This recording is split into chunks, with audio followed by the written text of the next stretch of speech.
All right, so what we want to have is we want to have some content that's interesting that we can shape into your signature story, into some of your sound bites. And so I think the easiest way to do that is I'm going to invite you to think of a couple of bullet points of significant life events. These could, what? Throw it up, Paul. He's throwing up again. Again. I know, you might even add when Chad threw up at the front of the room, it was really traumatic. And so just take a moment and jot down as bullets 3 to 6, around 6 important life events. I'm born probably doesn't need to be on the list because we all have that in common. But it could be things like, major career changes, major choices, could be major heartbreak, could be major happiness, just 6 things that are pivotal moments, perhaps turning point moments in your life that have shaped who you are today. My bullet points are: I fell in love in college, I launched 2 companies, my husband died, I launched a TV company, I launched the Grief Coach Academy, and I took my MBA in Italy. So those are my 6 points. All right, everybody's got 6 points. I'm rewriting. You have to start somewhere else. Okay, we won't start with you. You're failing me, Diane. So now what we're going to do with these bullets is we're going to, with a partner, share every one of these bullets as a victim story. Okay, and later you can tell them as a hero story. But just as Cindy, it's not actually about the facts, it's about the spin, because we're in Spin City, right? Los Angeles. Right, Jenny? Yes. Okay. Former TV anchor. Yes. All right. So I went to college, and that was so hard because I was used to getting straight A's. I was the class valedictorian in high school, and I almost flunked calculus, and that was mortifying. Then I worked my butt off launching 2 companies, a yacht sales company and a yacht charter company, and things were so bad at the beginning that my husband and I had to actually collect unemployment insurance because we were eating rice and beans. Then my husband died, and that totally sucked because he was only 33 and I was 31 and our son was 4, and my life was completely devastated. It was never the same after he died. Then I launched a television production company with a partner in London, England, who I was in love with, and we didn't get married, and he didn't pay me back the $60,000 that I invested in the company. Yeah, it sucked. Then I launched the Grief Coach Academy, which involves a lot of grieving people, so that sucks.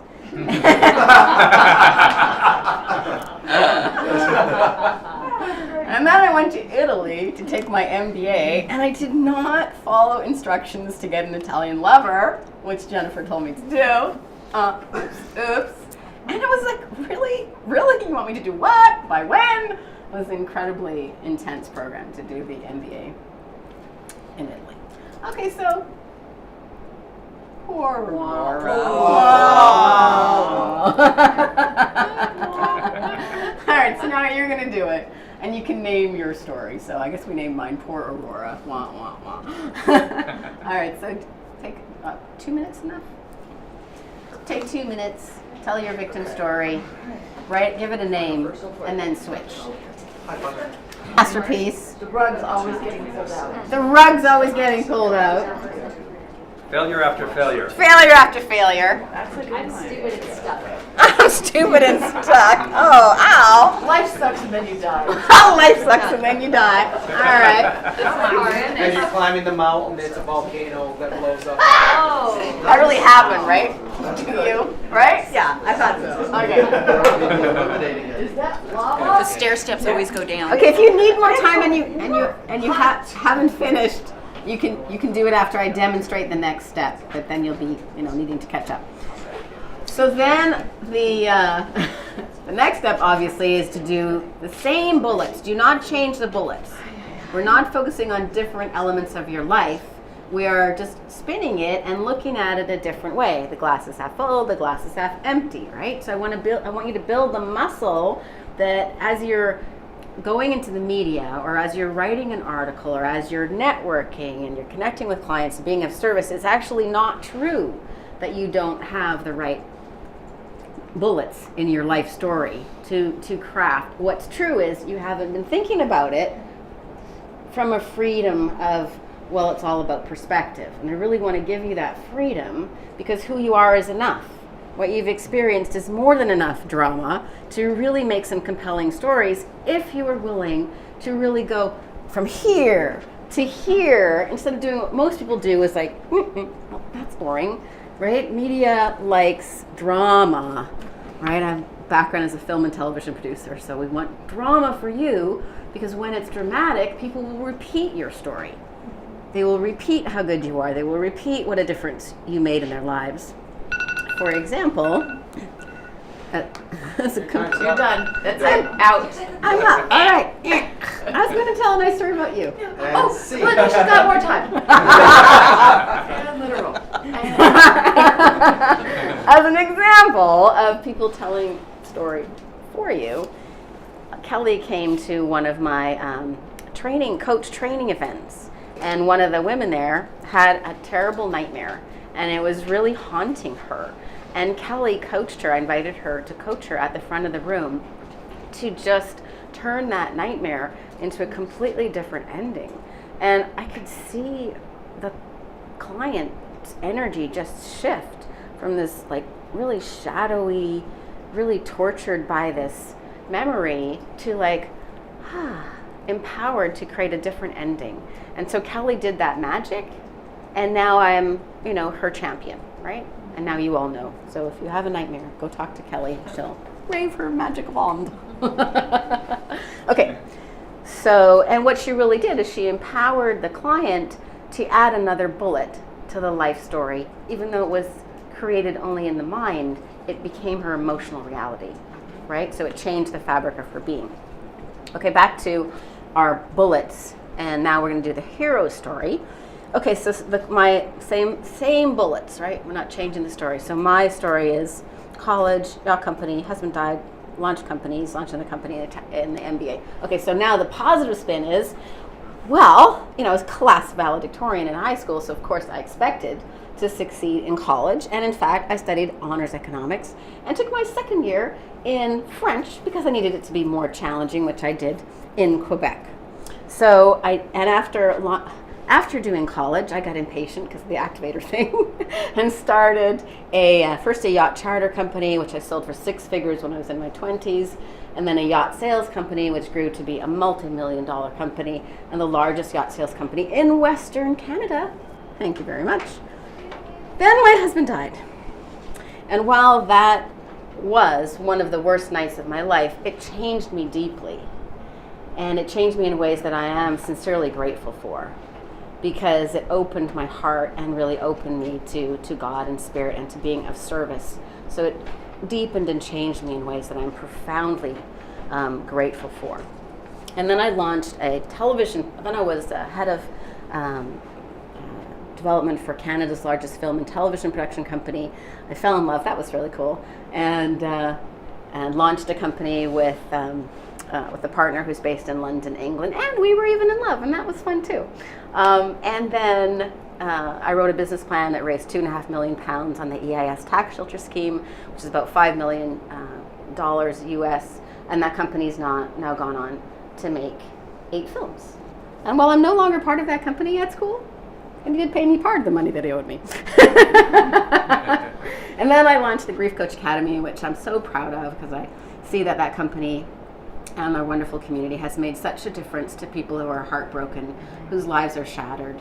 And I've seen people come, broken and fragmented, and seen them reclaim their fragment pieces of their life and heal for themselves and for their children, for their families, and then go on to be healers and coaches. And it's such pride and joy that we've been able to do that together at the Grief Coach Academy. These 2 lovely ladies are part of that too.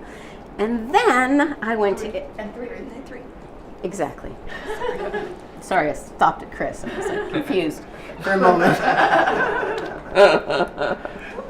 Yes, don't leave you out, and many other people who are not here as well. And then because people came to me more and more to get help with their marketing, more and more to get this kind of coaching, and I really am determined to be the best that I can be at whatever I'm doing. So as I started to help more entrepreneurs and more business builders and more leaders to build, I decided, hey, I want to be educated. I want to be educated like Chad.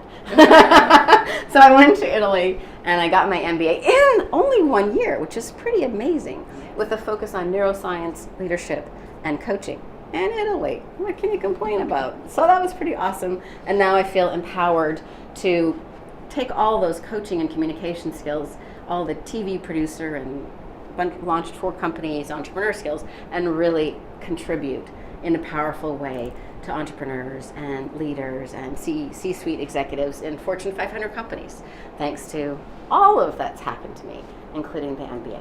Ta-da! Name your story. So what's yours? How does that go? So we won't do everybody, but if somebody would like to come up, a couple people would like to come up and share their victim story or their hero story, or both, quickly. Like the sequence of them or just one? I think if you want to have contrast, share both.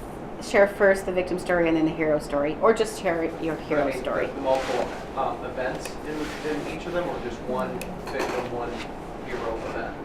No, because an event is an event. A story is a story. Thank you. This is your life. We're part of it. Okay, ma'am. We're not shy.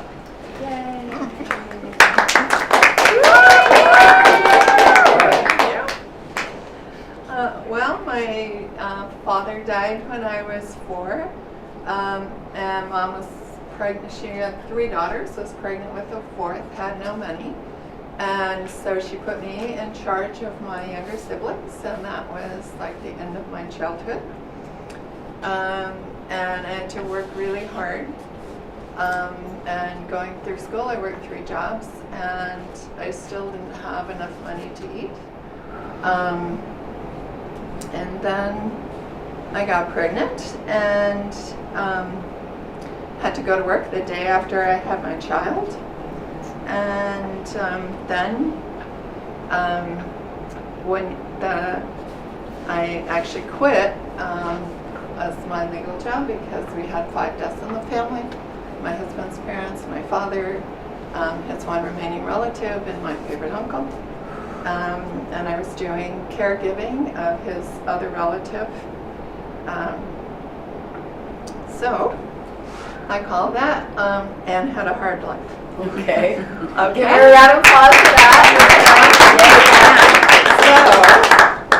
So, my father died when I was 4, and my mother had enough confidence, even as a 4-year-old, in my judgment and ability that she put me in charge of my younger siblings.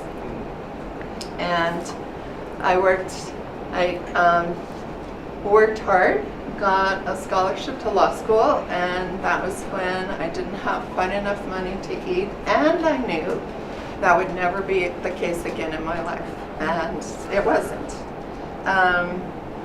When I was, the day that I gave birth to my oldest son, I was appointed Boulder County Attorney. I was the first woman, the youngest person ever appointed to that position. It was one of the highest paying legal positions in the county. Wow.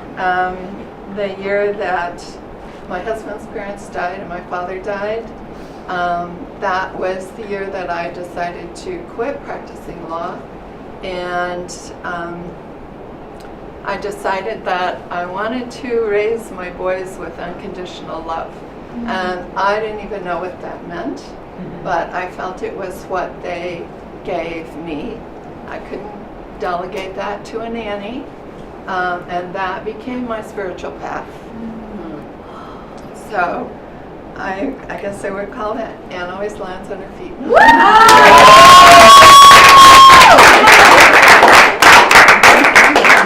Who else would like to give it a go? Go ahead, Jenny.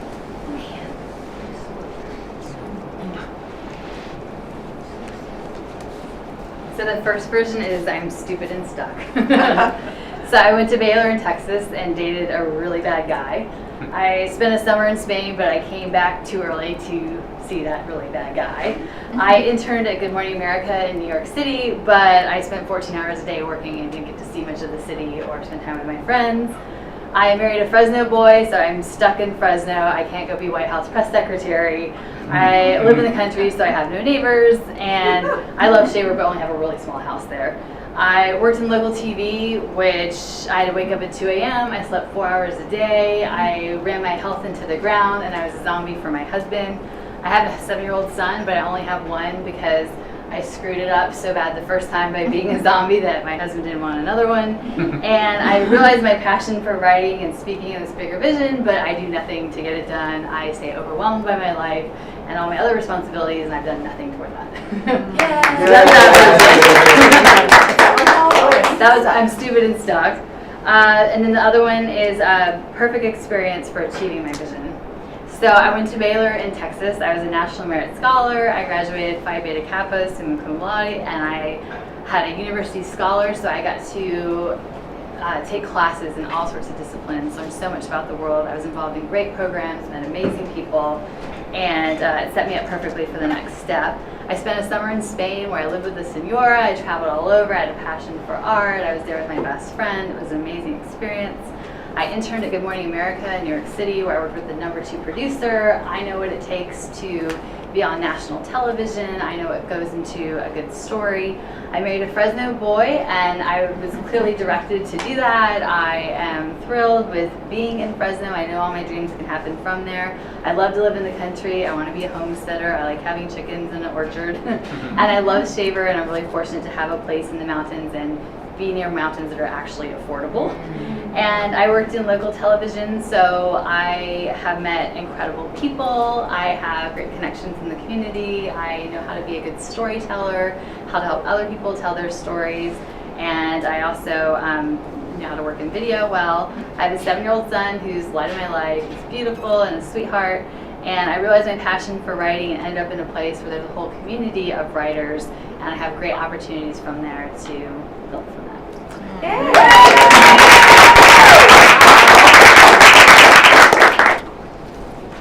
Alrighty, the first one is woe is me. I grew up with alcoholic parents, which was always fun watching them beat the shit out of each other and kick themselves or drag them from the neighbor's house while she was stone drunk. We moved because of that. My dad would make millions and then we'd be evicted that same year. So we went from having a great Christmas and then we moved 14 times in 14 years. Never once because it was an upgrade, it was always an eviction, and I would be forced to go tell the sheriff my parents weren't there. They split up in 6th grade. And then my mom decided to start dating every bar drunk around, and so I got exposed to that as well. I was also started delivering newspapers at 4:30 in the morning, starting at age 9 and 10 in 4th grade, so for 365 days a year. When everyone else was sleeping, I was out in the roads delivering newspapers door to door and collecting. When it was time to graduate, I was the student body president but couldn't go to college because my dad didn't pay taxes. So then I ended up going and working 3 jobs full-time, working 80 to 100 hours a week, and took that $100,000 to pay for my own education. That led me to basically my 7-year hell, which is where dad died, mom died, and I ended up paying for theirs as well. My workout partner committed suicide. My 2 friends that we were the 3 amigos died of cancer, so I'm the last survivor. Got in a car accident and jacked up my neck. I lost over $1 million of my net worth in the real estate collapse. And to make it worse, I watched the death of the American dream because I believe in the American dream, and I watched people losing their house, and I was making a lot of money doing it as well. And then it got bad.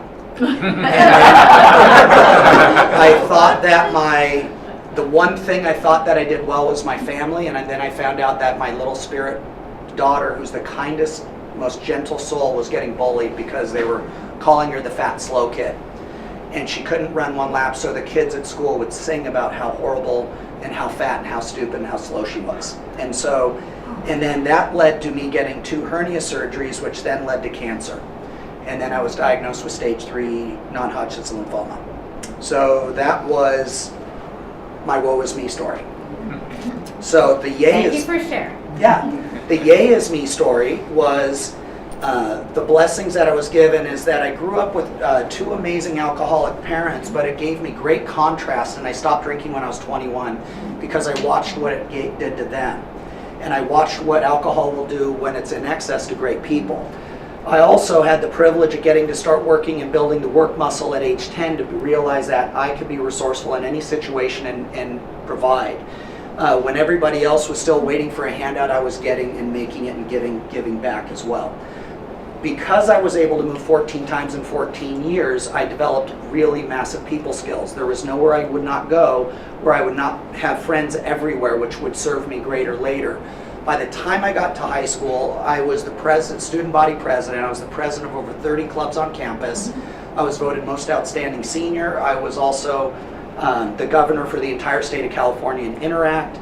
And then afterwards, I continued on and I built that muscle. And so while I didn't go immediately to college, I was able to go ahead and pay for my way and invest in what I wanted. Rather than taking general education, I focused $100,000 of my education in sales, human behavior, and peak performance. And then life, when it started to get good, I realized that it was time for the next step of growth. And then I went through what everybody does, and I watched my dad die and my mom die. You know, I lost $1 million in real estate, but the other part was I kept getting beat down until I got back on my true purpose. And so I went through a 7-year awakening process where I realized what was truly important was why I'm here. And it wasn't to make a lot of money. Not that money's bad, but I wasn't put here to make money. I was put here to identify, inspire, and awaken the human spirit in others. So after 7 years of identifying where I'm supposed to be, I got incredible clarity on all my skills and are here for that specific purpose. So that's where I'm here. So my poor Tim story is watching life pass you by from the glow of a television screen, computer screen, sorry. I was writing software before I could legally drive, and I had to wait until I was 16 to sell at a major retail chain. I didn't fit in, I didn't feel like people liked me, I was more comfortable in front of a computer screen than with other people. That success led to a career in technology, which was like putting the handcuffs on me. And for 30 years, I advanced through the ranks until I became the chief technology officer of a company. My mother died of cancer in 1999. I adopted a gifted dog, and I conducted a training experiment. And I don't get to spend enough time with him, and he doesn't stay on this planet long enough for me. I became a vegetarian. I'm deeply disturbed by animal suffering, and I needed to change. I had won the largest contract in the company's history, and the owner of the company felt that it wasn't important enough to complete, and as a result, I left my post, sold my shares, and now I'm hiding in my office writing.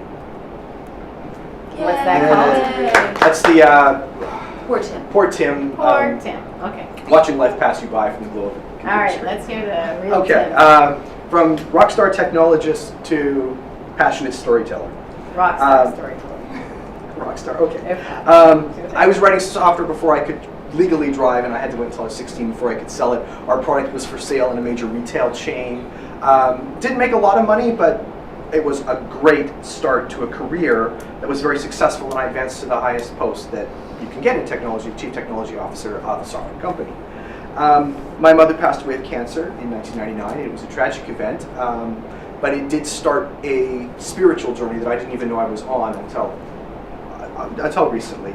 To wit, I believe that her spirit guided me to this wonderfully gifted dog, and I conducted an experiment in training to see if I could make a dog do things because it wanted to, not because I told it to.